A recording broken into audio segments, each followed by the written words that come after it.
Welcome to Sideline Guideline. Hot topics, News, fantasy football, betting, weekly recaps, projections, rankings, injuries. your one-stop shop for everything football. Hey guys, welcome to Sideline Guideline episode 3.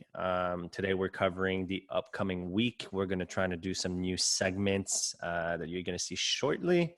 As always, you got your boy Pierre and your boy Drake. Let's go.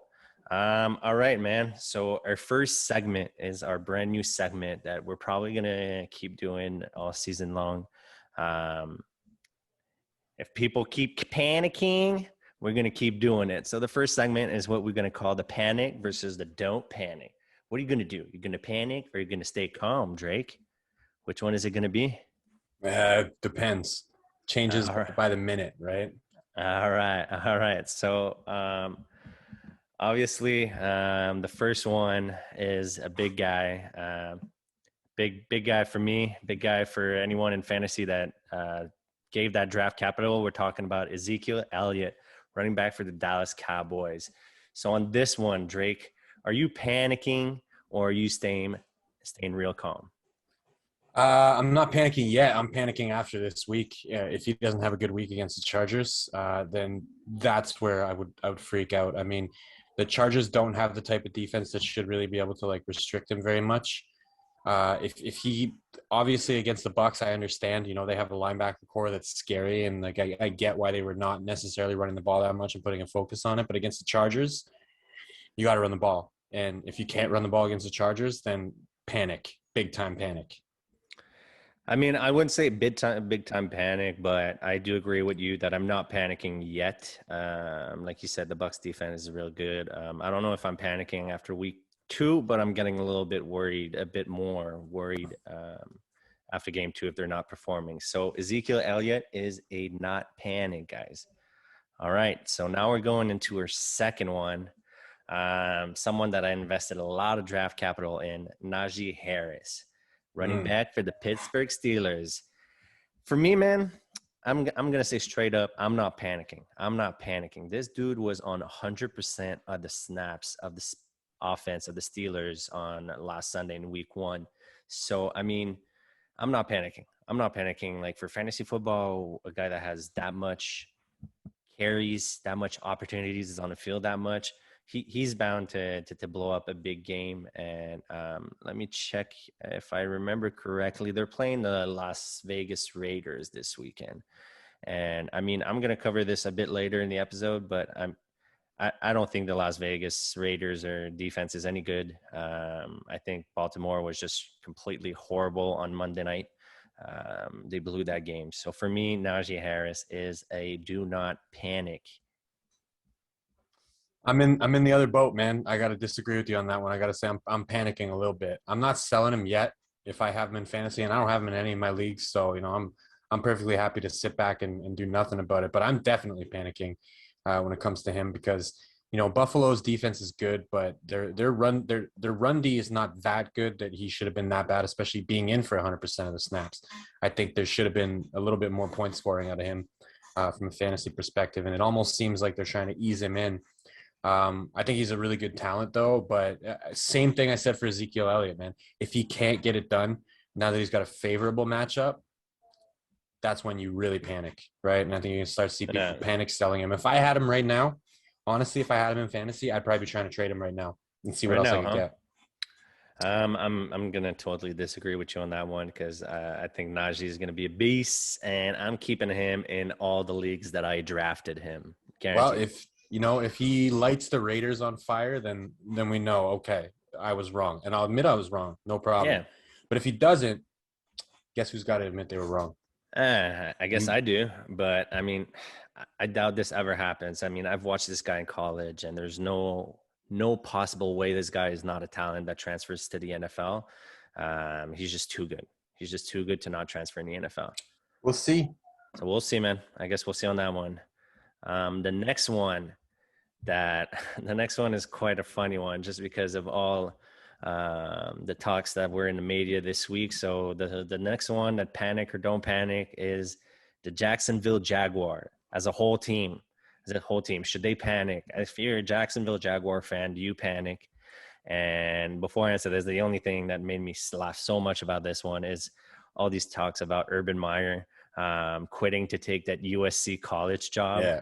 And now that the media, it feels all good that he said in a press conference that he's not leaving, as if he was going to be like, hey, you know what, guys? I am ditching the Jacksonville Jaguars. Peace out. But enough of that. Are you panicking or are you not panicking if you're a Jacksonville Jaguar fan? It depends what you mean. Am I panicking overall, like for the future of the franchise? No. Am I panicking for this season? Yeah. But if you had hope that the Jaguars were going to win a Super Bowl this season, then I don't know how to help you in the first place. They were never going to win the Super Bowl this year. I mean, we're not talking about panicking like, are they not going to win the Super Bowl? Because obviously it wasn't in the picture ever. It's about, yes, maybe their future might still be looking bright, but also like you were expecting that team to be way better this year. They had a lot of draft capital in the upcoming draft. They have Trevor Lawrence that's supposed to be a generational talent. And you have James Robinson that's been tearing it up last year. And now Carlos Hyde had more carries or had the same amount of carries as James Robinson. I mean, for me, it's a big panic button. I mean, I'm not completely pushing down with both of my hands on that panic button. Maybe I have like a full hand or like 4 fingers of one hand on that panic button, but I'm definitely on that panic button if I'm a Jacksonville Jaguar fan. Yeah, I'm not, just because, there was no expectation that they were going to be that good this year anyways. And I mean, like, let's face it, if they finish with a 500 record or anything, as long as they don't go 0-17, I think there's no reason to panic, right? I mean, you got the guy that you think is your quarterback of the future. You think he's going to be a stud. Everybody thinks he's going to be a stud. He was a consensus #1 pick in a draft that had quite a few pretty good looking quarterbacks. So the fact that you have that guy, I think, don't panic now. I mean, like, wait it out, right? Unlike some of the other guys that got drafted in the first round, he's got to start right away. Right. And there's going to be growing pains. He's not used to the sophistication of NFL defenses. And, I'm not panicking if I'm them. The only way that you should be panicking is if you had some kind of grandiose expectations, in which case, again, what are you doing putting that kind of pressure on your team to have success right away when they just drafted, the quarterback of the future? Yeah, I mean, like, I'm still like, even if it's one game, that one game was against the Texans, which was supposed to be the team to go 0-17 this year. And guess anymore. It's not gonna happen, not anymore, man. But we'll see, man. We'll see. I still think Trevor Lawrence is pretty darn good. He showed a lot of brilliance in that game. All right, so we're going to go on to our next one. Our next one is Brandon Ayuk, receiver of San Francisco 49ers. Are you panicking or are you not panicking? I'm not panicking. Not with Ayuk. He's got too much talent. I mean, I don't like Jimmy Garoppolo at all. I think Jimmy Garoppolo is part of the problem in San Fran. And I've said this before, I'll say it again. I think before the end of the year, Trey Lance is taking that job from him. I think when he does, I think it's going to open up a lot more possibilities for that offense, and that's where Brandon Ayuk's going to get going. If I'm a Brandon Ayuk owner in fantasy, I'm concerned, but I'm not panicking, right? Because I know when that happens, right? When it clicks and they finally decide, well, you know what? We're going to have to bench Jimmy, or Jimmy gets hurt, whichever one happens first, because, he has a history of injuries. He might get hurt. That might be what pushes Trey Lance up into that job, or he might just have it taken because Trey Lance is just flat out better at football. I think when that happens, it's going to be really good for Brandon Ayuk. But if I'm a fantasy manager, I'm concerned for the time being at the very least. Absolutely not panicking though. Yeah, that's what I was going to say when you started more on the football aspect of it. I was going to ask you how you would feel if you're a fantasy owner that has Ayuk. Because on my side, man, I'm feeling a little bit panicky. Not completely, just because of the press conference that Kyle Shanahan did today, that he was like mentioning. He's like, if Brandon Ayuk wants to be on the field more often, he needs to get better than the guy that's right behind him. And so, man, with a comment like that, it's either he wants to light a fire in his ass, or, I mean, he really thinks that the guy right next behind him in the depth chart might be as good as him right now. And that's quite alarming because that guy went undrafted in most 12-team leagues. And Ayuk went in the fifth, between the 5th and the 8th. It varies on your league. Quite but a bit of draft okay, capital for a and guy that's going to be maybe a second string at some point, right? yeah. Yeah. Again, if I had him in fantasy, I'd be concerned. I don't have him in fantasy, but if I had him, I'd be concerned. But again, you know, if you drafted well and you've got other receivers, especially if you're in PPR or half PPR, you better be looking at receivers. You better be making sure that you have good receivers on your team. You should be able to make up for this period of, let's call it, mediocrity from him. And then when he blows up, if he blows up towards the end of the year, he could end up being a league winner for you.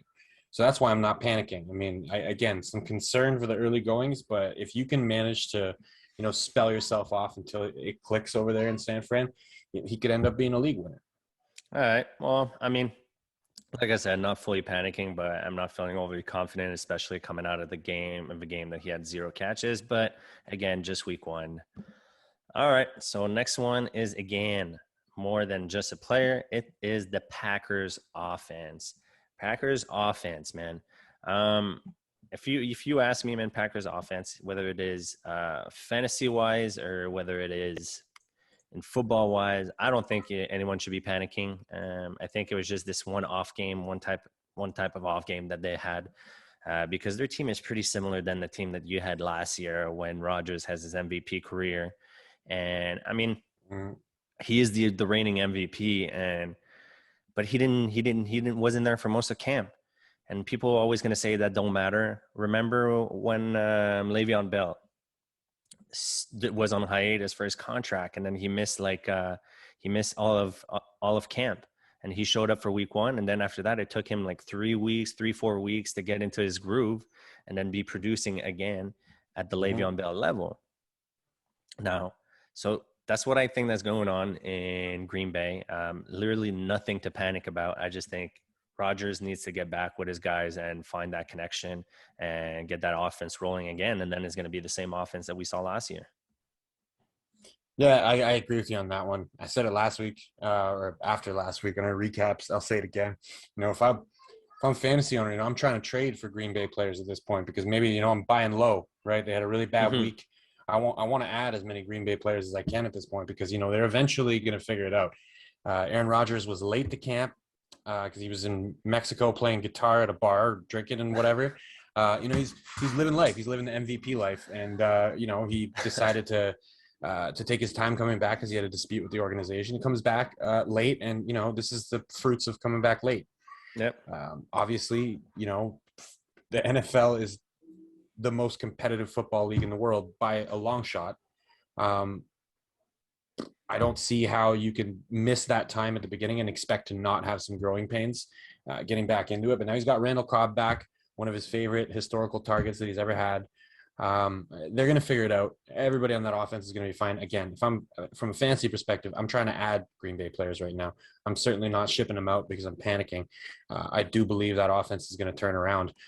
You might not want to start Aaron Rodgers next week, but you might too. I mean, they're playing Detroit, so that could be the perfect game for him to really find his groove. But yeah, I'm not panicking. They're going to be fine.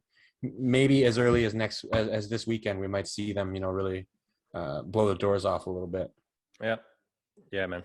So now our last piece of the segment, panic, don't panic, is running back James Robinson, which we covered a little bit when we were talking about the Jaguars. Are you panicking, man? Are you panicking about, from a fantasy perspective?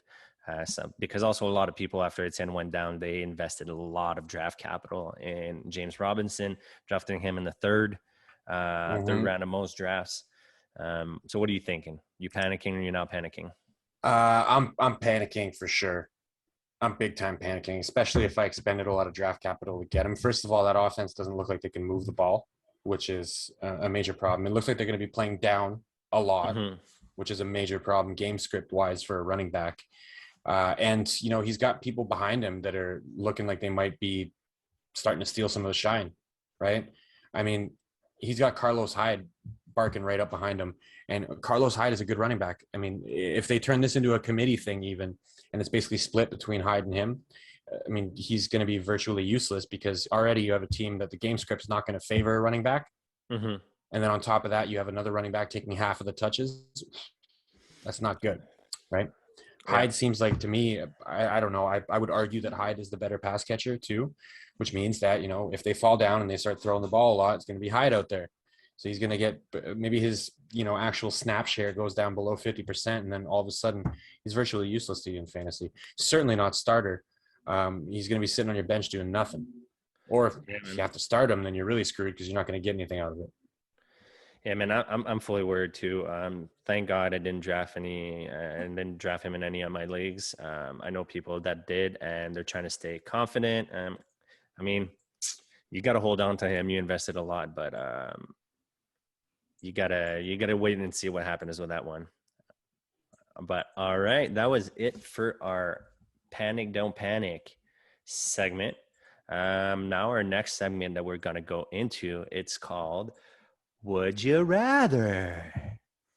So, for the first part of our Would You Rather, we're going to go with Elijah. Would you rather have Elijah Mitchell, running back for San Fran, versus the Eagles this weekend, or Tyson Williams, RB Baltimore versus KC? Take that one. Which one would you take if you had a choice between the both of them in fantasy? If I have my choice, I am 100% putting the house on Tyson Williams. I think the Eagles defense looked great in week 1. I'm not trusting a 6th round draft pick playing his first meaningful snaps of the NFL against the Eagles defense with the way they looked. Period. Point final. Yeah. I'm not doing it. I would, however, Tyson Williams, he was averaging what? He averaged on Monday night, I think 7 yards per carry, 7.2. Pretty damn impressive. And Kansas City doesn't have nearly the defense that the Eagles have. At least, early returns show that they don't. Cleveland was able to move the ball with relative ease against KC. So I'm absolutely taking Tyson Williams. I'm hammering that. If I've got him on my bench, he's getting promoted immediately, at least to flex, if not to RB2. I think he's going to have a good week. And Elijah Mitchell, he's everybody's waiver wire darling. Everybody was trying to get Elijah Mitchell. I think in our Dynasty League, we had 9 different people try to claim him out of 12. Yep. I was one of them, right? But I wasn't going to start him this week if I got him, because I don't think that matchup against the Eagles is very good at all for him. I'll eat my words if I have to, but I think a lot of people who picked him up on the waiver wire and immediately put him into the lineup, they're going to regret it. Yeah, man. I mean, I kind of agree with you on that one. I do lean on Tyson Williams' side, apart from the fact that John Harbaugh said to the media today after practice that they were fully planning on rolling out every single running back in the next game. They lost Trent. They waived Trenton Cannon. He got picked up by the 49ers. 49ers picked him up on the waiver, Trenton Cannon, but that leads me to indicate that they're either going to activate Devonta Freeman or Le'Veon Bell for this game this week. And if they're getting, like last week, they gave carries to Latavius Murray when the dude was averaging 7.2 yards a carry, especially when he broke that big run in the middle. He broke like 2 runs in a row and one was for a touchdown. I'm leaning toward Tyson, but John Harbaugh is it which Harbaugh is in Baltimore? I always forget. Is it John? That's John. Yeah, John. John Harbaugh is worrying me with that comment, but if not, Tyson Williams all the way. Yeah, even if they trot out more running backs, they're not. I don't see them using like a Le'Veon Bell as a workhorse right away when he doesn't even know the offense, right? Those guys are basically going to be gadget players. They're barely going to touch the ball. I think the big worry, if anything, is Latavius Murray. It's how many carries is he going to vulture? But you know what? He vultured a lot of carries last game, and still Tyson Williams had a pretty damn good game. Yep. So, yeah, I'm rolling him. I'm not going with the 6th round pick against the Eagles defense that looks pretty beastly. Cool. All right, now next one. Would you rather have T. Higgins or Jamar Chase playing this weekend versus the Bears? Which Cincinnati receiver would you rather start this week? Jamar Chase, hands down. Again, easy one, right? The Bears defense doesn't look great. Other than their linebackers, they've got some problems, right? We saw it in week 1, and I think this Joe Burrow, Jamar Chase thing, I think is only going to get better and better now that they have time to actually work in this offense together, because we saw what they did together in college. It's the more games they get under their belt, the better they're going to be. And this is a good matchup for them, because the secondary in Chicago, I just don't see it being able to do much. I think T. Higgins is going to get a lot of attention, but for me, hands down, I'm going with Jamar Chase. I mean, so I do agree Jamar Chase is going to be huge all season and going to get better and better, especially after that week 1 that he had. But unfortunately on that one, I have to roll with T. Higgins, just because I think that even if T. Higgins had a good season last year and the defense are trying to take notice of it, I think a lot of people saw what happened with Jamar Chase and Joe Burrow in college, and also saw what they could do in week 1. So I think because of the hype around that partnership that they have, I think the Bears are going to might focus a bit more on Jamar Chase, and that leaves T. Higgins, that monster target, man. He is a monster target. He's like, 6'4"? I think he might not get most of the targets, but I think he might be good in this one for a couple TDs, man. I really feel it. I don't think there's any corners that can cover T. Higgins in the red zone. And then if you're going to put a linebacker on T. Higgins, well, you're just plain stupid, and he's going to open you up.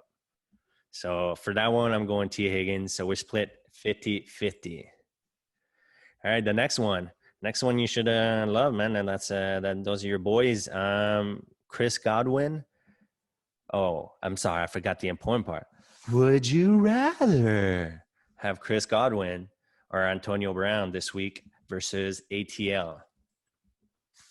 It's a tough one for me. That's my team. So Yeah. I honestly like both of these guys from a fantasy perspective. If you have either one, you can't go wrong putting them in your lineup right now. If I had both and I could only go with one, right now I'm going with Antonio Brown. I think Antonio Brown has more big play ability. I think they're using Chris Godwin a lot in the red zone, though. So, he might get some of those red zone shots. But the thing with Antonio Brown is he doesn't need to be in the red zone to score. Mm-hmm. Like they will look for scoring plays with him from the 50-yard line. Like anytime that they can sniff the end zone, which pretty much with Tom Brady, you could sniff the end zone from pretty much anywhere with his ball placement. They're looking for Antonio Brown, and they're looking for him from far out, and they're designing plays that are getting him going. They're using his speed. Atlanta just doesn't have the defensive personnel to do much against the Bucs, so I think they're going to have an overall really good day. Again, like I said, you could do well with either one, Godwin or Antonio Brown, but I think Antonio Brown is going to get more balls thrown to him overall. Mm-hmm. So I'm taking him, even though Chris Godwin is going to be the bigger red zone threat. Yeah, I mean, I'm taking Antonio Brown too, just because the Falcons defense seems to be horrible as they were last year, and a horrible defense like that, what they're best at doing, allowing big plays. And as you pointed out, Antonio Brown is that big play guy. There's also Mike Evans, but I think Mike Evans is the better one-on-one receiver. So for those jumbles, but big plays, that's on Antonio Brown. That's his bread and butter that he had all career long. And I don't think they got the personnel to stop these plays. So shitty defense, allow long plays. So I'm going Antonio Brown. All right. So for the next one, would you rather have Brandon Ayuk, wide receiver for San Francisco, playing against the Eagles, or would you rather have Tim Patrick, receiver for Denver versus Jacksonville? I can't believe you're even asking me that. It's Tim Patrick. I'm not taking anybody against the Eagles right now. Ayuk, again, like I mentioned earlier, I'm not panicking with him. I think he's going to be fine later on in the year, but I'm not trusting anybody from San Fran really, except maybe with the exception of George Kittle if I've got him on my fantasy team against the Eagles. Their defense looked fantastic in week 1. I don't want no part of that unless I've got an absolute stud going up against them, which Ayuk, he's very athletic, but right now he doesn't look like that stud. I'm taking Tim Patrick. Jacksonville. Right. What's Jacksonville going to do? Nothing. Probably not much. Yeah, man, if you're asking me, I'm probably I thought we were going to argue on this one. Honestly, I really thought we were going to argue because you told me earlier you're not panicking on Ayuk. I'm definitely taking Tim Patrick. I love Tim Patrick. I had him pretty sure I had him in my waiver pickups. If I didn't, then I done forgot, because Tim Patrick has the talent of a big wide receiver. He's really good at those jump balls, and they're going to need some more targets in the end zone.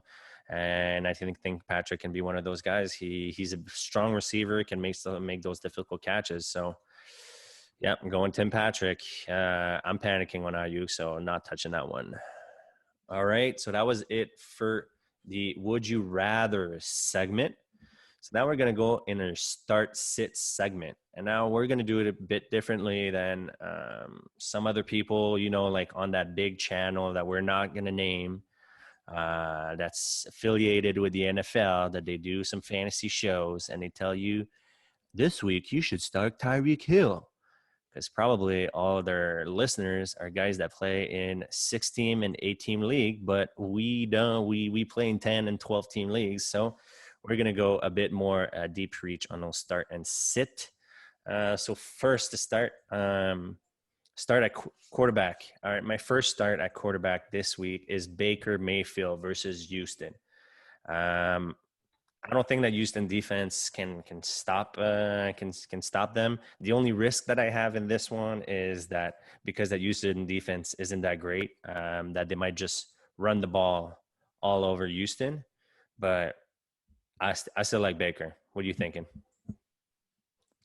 Baker would be a start for me.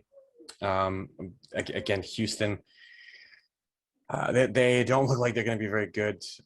They obviously did okay against Jacksonville, but that's Jacksonville, right? Mm-hmm. I'm not going to give you points for being good against Jacksonville.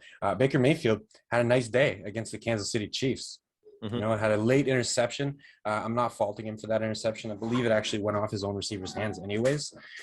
So, as well as I do, if the receiver gets his hands on it, he should catch that. So I'm not blaming the quarterback for that one. I'm blaming the receiver. And I think, against that Houston defense, I think he's going to have a field day. So I think that's a good start. If you don't unless you have like Patrick Mahomes on your team, if you pick late quarterbacks and Baker Mayfield happens to be sitting on your team and you got somebody else on your bench, I don't know, mid-tier quarterbacks, go with Baker Mayfield. True. All right. So my second start QB is Jalen Hurts versus San Francisco. Jared Goff was successful against the 49ers defense. So, I mean, if Jared Goff can get some passes completed, I think Jalen Hurts can do that with the way he played on week 1 versus ATL. Again, ATL, not a great defense, but he tore them up. So I still like Jalen Hurts, especially he has that running threat. So he has them points with them legs, the legs of his that he can run. So I'm definitely saying to start Jalen Hurts if you have him. I think you want to be careful with that. I would not start Jalen Hurts. Oh, yeah. There's one specific reason why I would not start Jalen Hurts. Nick Bosa. Okay, but Jalen Hurts is faster than Nick Bosa. Jalen Hurts might be faster than Nick Bosa, but he ain't stronger than Nick Bosa. If he gets hit by Nick Bosa, it's gonna take the wind out of him, man. A running quarterback like that, he really relies on his legs, right? And he looks like, to me, honestly, I will give Jalen Hurts credit. He looks like he has developed a bit of a better throwing motion. But Nick Bosa is back, baby. Game 1 of the season. Plays it. They win the game 41-33. Nick Bosa, 4 solo tackles and 1 sack. This is coming off of an ACL tear. Yeah. Right? That's pretty good. So he's still getting up to game speed. He's not 100% there. He didn't play very much at all in the preseason.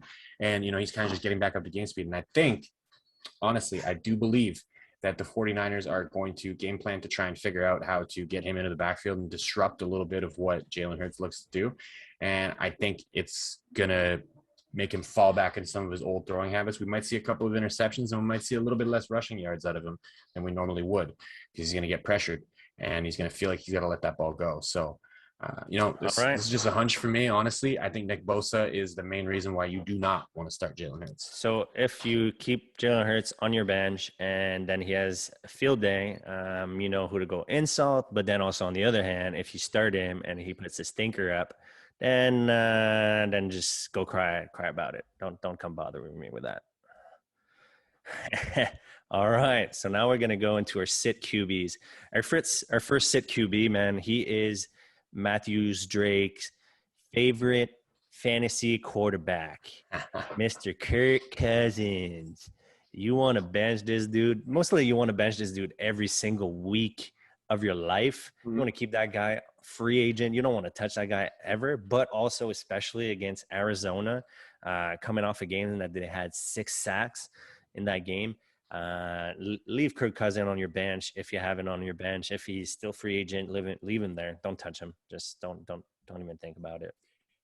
Yeah, there's not much else to say. If he's the only quarterback that you've got, go pick somebody up off the waiver wire because he's going to get eaten alive by Chandler Jones, and there's no even if he doesn't get eaten alive by Chandler Jones, there's no way he doesn't have the facilities to properly find his receivers under pressure. We've seen that time and time again from him. Yep.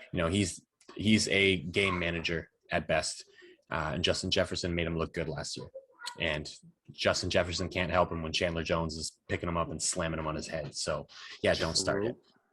All right. So our next sit QB is Derek Carr from Las Vegas Raiders playing against the Pittsburgh Steelers. I mean, he threw for over 400 yards against the Ravens, but that's because the Ravens stank. Looking like they're going to stank straight up this year. So the Steelers don't stank. The Steelers are a great defense. They're probably one of the best defense in the league. There's Minka Fitzpatrick that I think is at least going to get 1 interception in that one, if it's not 2. And TJ Watt might get a strip sack, or is at least going to get 1 or 2 sacks. So you want to leave Derek Carr on your bench this week. He's a real dud. Yeah, again, I gotta agree with you. I'm not touching Derek Carr with a 10-foot pole. Minka Fitzpatrick, TJ Watt, enough said. That Steelers defense is too good. Glad we agree on that. All right, so my start at running back. First start at running back is Damian Harris playing against the New York Jets. I'm hammering that one. I'm feeling confident about that one. The guy had over 100 yards against a decent Miami Dolphins defense. And the Jets aren't that great. So, and he had like about 23 carries. I'm not worried about that fumble. That fumble doesn't worry me because you had a Stevenson in the first half of the game. He got a costly fumble, and you saw him in the third and fourth quarter on the field. So you see that Bill Belichick doesn't always bench running backs after they get a fumble. What do you think about that one? I'm not starting him. Nope. Their running back coach went on he ranted about him about that game-changing fumble. Was absolutely pissed about him. So I always have trouble trusting New England running backs in the first place because Bill Belichick runs an offense where he'll just put in whoever he feels like any given day, right? You might have a running back that has a great day, and then the very next week he sees 2 snaps. I never know what they're going to do. And, to have their running back coach go out and absolutely rip him for that fumble, it's scary to me. I think he might end up getting less touches. I think, Bill Belichick is kind of vindictive, and he'll you made a bad fumble. It's like, okay, next game, guess what's going to happen? You're barely going to see the field. Yeah. And if you do, you're going to be picking up blitzes. What you're going to do? You're going to just make sure that Mac Jones is okay while he stands in the pocket. Right. I guess we'll have to disagree, man. Yeah, I'm not starting him. Most of that though is just because that coaching staff, the way that they operate, I don't see them forgiving him for the fumble as much as you are. All right. Fair enough. So talking about guys that fumble in week 1, I'm going into this one, Ronald Jones versus ATL. I think they're gonna. They came out and said that he was the lead running back in that backfield, and I think he can open up easily that ATL defense. And he showed he had burst last season, so I'm not worried about that one. Feel great to start Ronald Jones this week, even if he got you minus fantasy points last week. Yeah, as a Bucs fan, I gotta say I agree with that one. I would start him. They're gonna use him more than they did. I don't see him making that same mistake. So I'm willing to forgive him for the fumble more than I am Damian Harris, basically. And I think Bruce Arians will do the same thing. I think they're going to let him in. I think Byron Leftwich is going to try to feed him at think if he's making the play calls on offense, he's definitely going to let him have the ball. And we're going to see. We're going to see what he can do. We're going to see if he still has the same burst. But I think they're going to use their running game a lot to open things up against Atlanta. And I also think they're going to get a big lead. I think they're going to get a lead early. And we all know what that means. You get an early lead in the first half, you're running the ball for the rest of the game. So, even Leonard Fournette, you might even be able to start him too and have a decent day with him. But for sure, Ronald Jones, being that he probably will get the lion's share of the carries, I would definitely start him. Perfect. So next one, we don't need to talk much about because we've already covered him, but Tyson Williams versus KC is definitely a start for this week.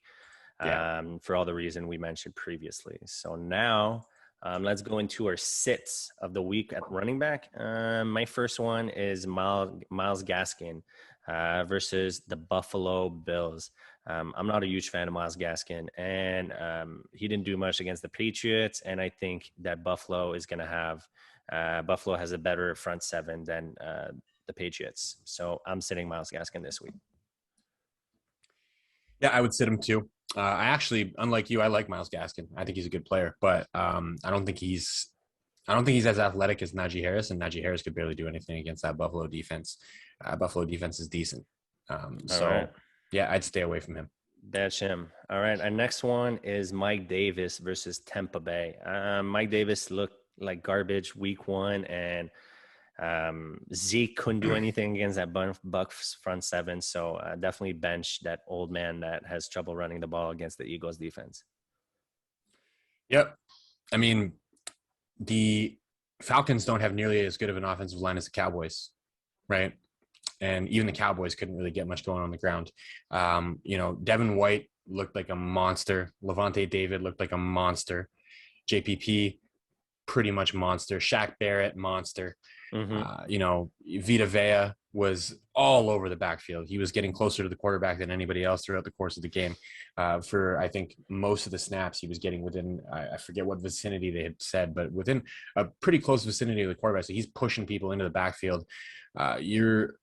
You're not going to be able to run the ball against Tampa very effectively, no matter who you are. Like it's going to take some of the best running teams to move the ball against them, and Atlanta ain't that. So Mike Davis is in for a rude awakening. Yeah, he's not going to have a good day. All right. So the next one, also, we don't need to talk much about it unless you have anything to add, because we covered him a lot today. But James Robinson versus Denver, with Bradley Chubb also being fully healthy back. I don't see him doing much in this game. No, like we said earlier, that's not going to be it's not going to be a fun time. Nope. All right. So now we're going to go into our starts at receiver. My first start, I kind of hate it because it's against my boys, but Mike Williams versus the Dallas Cowboys. With the game that Mike Williams had last week and how Herbert was hitting him, I don't think a guy that's 6'4" and however pounds he is can be stopped by any of the corners. Any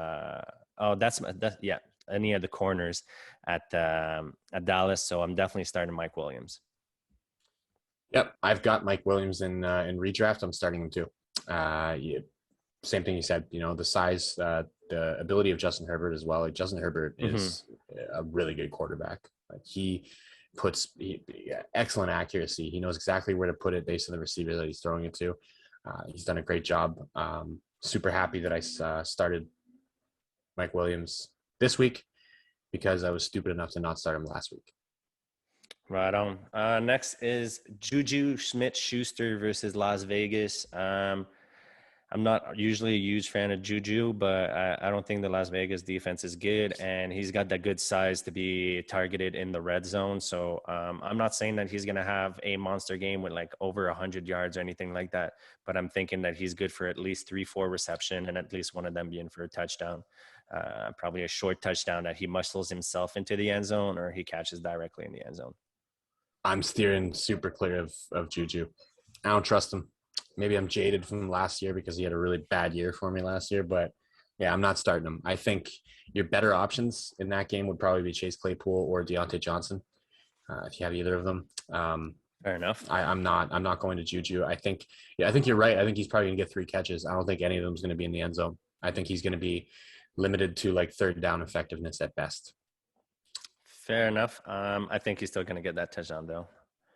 So we're gonna go into my next one. My next one is Darnell Mooney versus Cincinnati. Mooney was on the field like pretty much the whole game on offense, and since he doesn't have that much talent at DB, so I'm thinking that he might get lucky, even if Dalton is quarterback, that he might get like he had 7 targets, 5 reception. I think he can do again about 7 targets, and then if he catches 6 or 7 of those, 1 for a touchdown, and he's a big play guy, so I'm confident he can have a good game. Yeah, this one I agree with you on. I think Mooney's a good option. I mean, you look at the way that the Bears were running their offense last time. I think this had a lot to do with the way Jalen Ramsey was playing. He was playing about 10 yards off the ball. Yep. So Allen Robinson was running a lot of short routes. But that opened things up for Darnell Mooney. So I don't know. Maybe they noticed that. And again, like you said, if they give him 7 targets and he catches 5 or 6 of them, there's a good chance he's going to get in the end zone on one of those because there's so much focus from defenses going towards Allen Robinson, and deservedly so because he's a stud. He's probably a top 15 receiver in the league right now, if not top 10. So with all the focus that they put on him, it opens things up for Mooney. And, I was watching that game and I was like, man, he looks good. I would honestly, if you got space for him in your fantasy lineup, yeah, I'd slide him in there. Especially if you can afford to have him as like your flex, right? A receiver that goes in and gets you 6 or 7 catches, like a receiver 3, especially or if he gets a touchdown on one of those, you're gonna have a good week. Yeah, receiver 3 or a flex, absolutely. Yeah. I mean, I hope Darnell Mooney's not your receiver 1, because if so, you drafted bad in terms of wide receivers. Definitely. But if you can afford to have him as a wide receiver 3 or a flex, absolutely, it's a great play, and it's a sneaky play because you're like I don't think he's projected to get that many points, but he's probably going to beat whatever they've projected him to get. For sure. All right, so we're going to go into the last one at receiver. It is Russell Gage versus Tampa Bay. The reason why I have him in there is also something that you said before the Dallas game, and that ended up being true. Against the past Buccaneers, man, if you're not getting that first or second corner on you, you might have a chance to open up for big plays. And I think that's going to happen to Russell Gage. I think that Kyle Pitts and Calvin Ridley are going to get most of the attention. So he's going to be able to get open on a few big plays. And on top of that, like, they're going to be playing with a negative script all game long. So they're going to be passing the ball a whole lot against Tampa Bay. Yeah, I actually want to disagree with you on that and say that I would sit him. But Sean Murphy-Bunting is out. He's obviously, his arm got messed up against the Cowboys, so he's not going to be playing. So the Bucs are shorthanded at corner, and you're right. The game script is going to favor a lot of throws. So as much as I do believe very firmly that the Falcons are going to get run over by the Bucs, I think that you could do well throwing Russell Gage out there because the Bucs are going to be focusing primarily on Calvin Ridley, and that's going to open things up for him. And he could end up having a decent day, even if they get blown out. That's why I put him there, man. All right, so we're going to go into the sits at wide receiver. I only have 2 for the sits. The first one is a guy that I really like. Is just he's receiver number 1 right now for the Colts, Michael Pittman, and he's playing against the Rams, so he's going to be shadowed by Jalen Ramsey. And Allen Robinson had a hard time last week against Jalen Ramsey, and I don't think Michael Pittman is anywhere near Allen Robinson yet, and at that point in his career. So I'm sitting him. Again, got to agree with you. I think if I was starting anybody from that team, I would probably start Zach Pascal. I would not be starting Michael Pittman for sure. Yeah, I'm definitely not Ramsey, man. I'm not purposely putting anybody out against Jalen Ramsey. I mean, watching him last game, he was on against Allen Robinson. Yeah. He was given 10-yard cushions, just specifically daring him, like, I dare you to try and run down the field. And even when they did those short routes, he was getting down quick and making the tackles. So, yeah, I'm not – this year, honestly, I'm not willfully starting anybody against Jalen Ramsey unless I have to. For sure. He's a stud.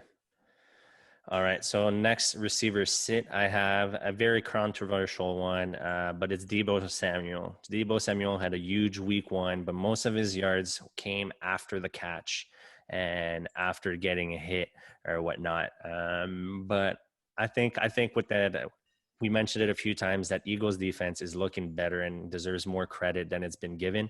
So I don't think he's going to have as huge as a day versus the Eagles. So I'm sitting him. Yeah, I honestly don't even have anything to add. I would agree. Not a good play. Don't do it. Perfect. So we're going to go into a start at tight end.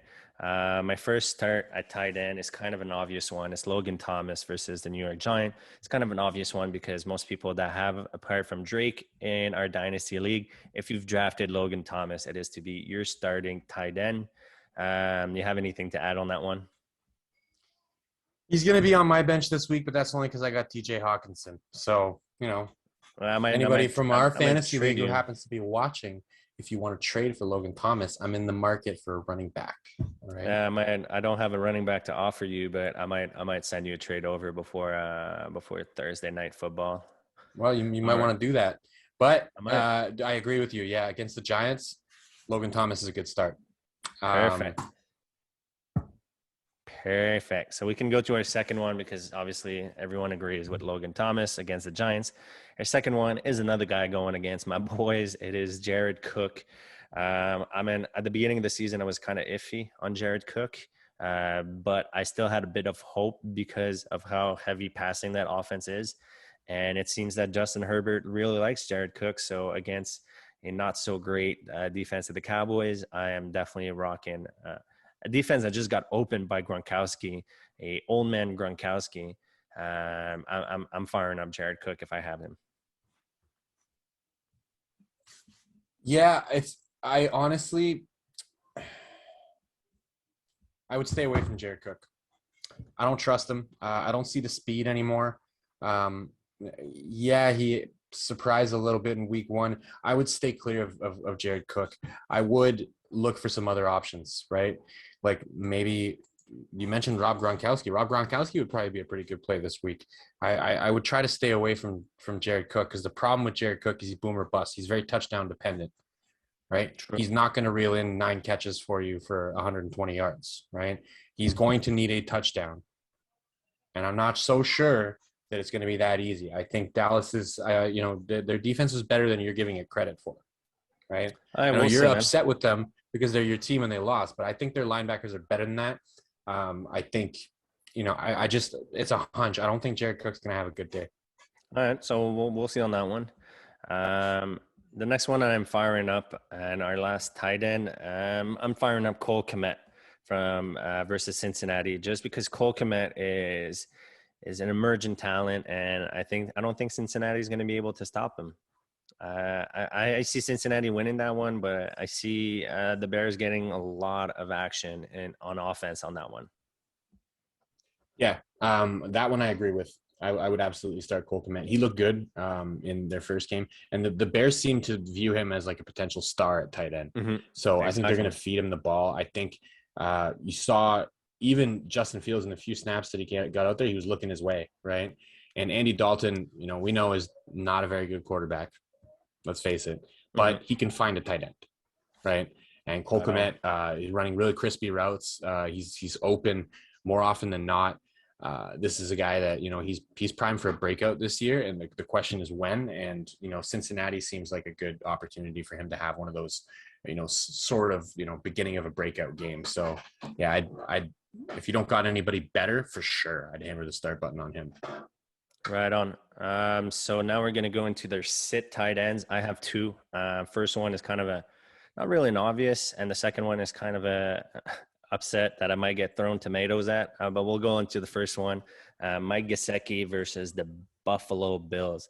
I have Gesicki in one of my league, and he put out a big old stanger on week 1. And now Will Fuller is back in that offense, and I think Will Fuller is a better option than Gesicki, so he's going to eat some targets away. I'm not starting. I'm sitting Gesicki. Yeah, Tua Tagovailoa, I hope I'm pronouncing that right. I honestly don't know. Everybody pronounces it differently, whatever. What can you do? He didn't have a very eye-opening week 1 for me.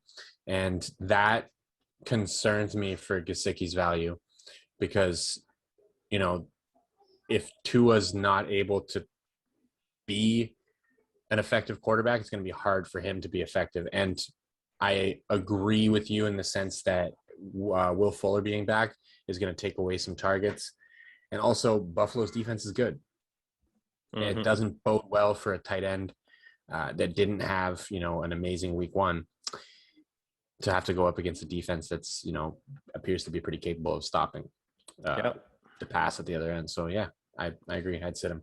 All right, so now we're gonna go on the one that I'm gonna catch a lot of heat from. I'm benching, I'm benching Kyle Pitts, man. I'm benching Kyle Pitts because I think that linebacker core for the Bucks is way too good, and I think that a guy like Hayden Hurst, is that his name? That old that tight end they traded for last year.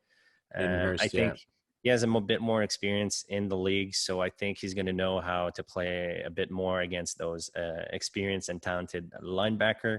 It's going to be the first time for Kyle Pitts to be covered by guys this big and that fast. So I don't think he's going to react well to it. I'm not saying he's going to put on a big stinker, but if you have options, which you probably don't if you drafted Kyle Pitts, but if you do have like a backup, you drafted 2 tight end like Drake did, and you have like a Logan Thomas on your bench, I'd be more comfortable with Logan Thomas than Kyle Pitts this week. I'll agree with you on that last point, that I'd be more comfortable with Logan Thomas than Kyle Pitts, but I would actually start Kyle Pitts.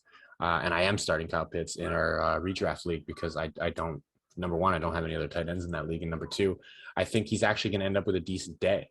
I think, again, I'm a Bucks fan. I believe very firmly the Bucks are going to jump out to an early lead.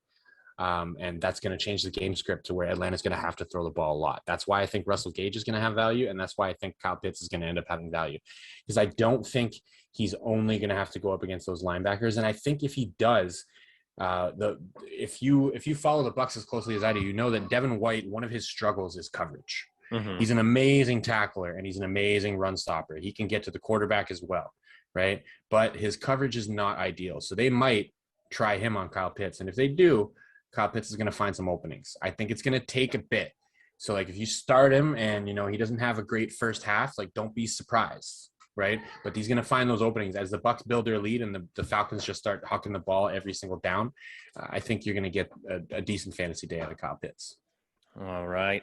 So that was the sit and start for this week. Now we're going to go into our last segment, which is just quick information.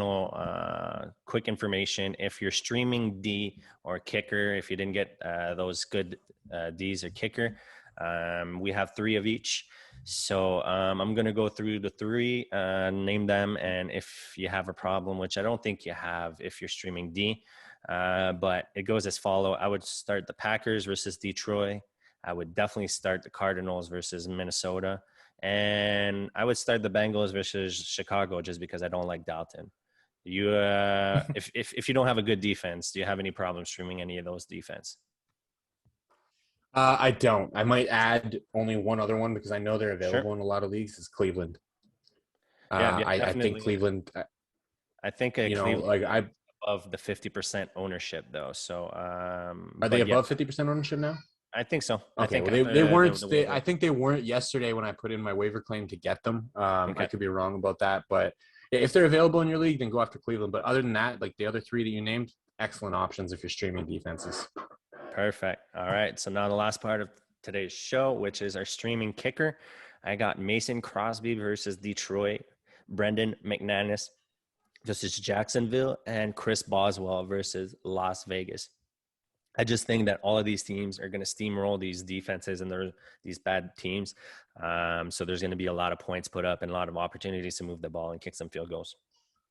Yeah, I really love Boswell versus Vegas. I think that's a genius play. If you can pick him up, if somebody else already hasn't done it, you might want to do it. And even if you have a decent kicker already that you like to start, I mean, you might want to consider that because the Raiders didn't show really any ability to stop the ball from moving. Like Baltimore had turnovers. That's the only way really that like turnovers were the reason that the Raiders ended up winning that game, right?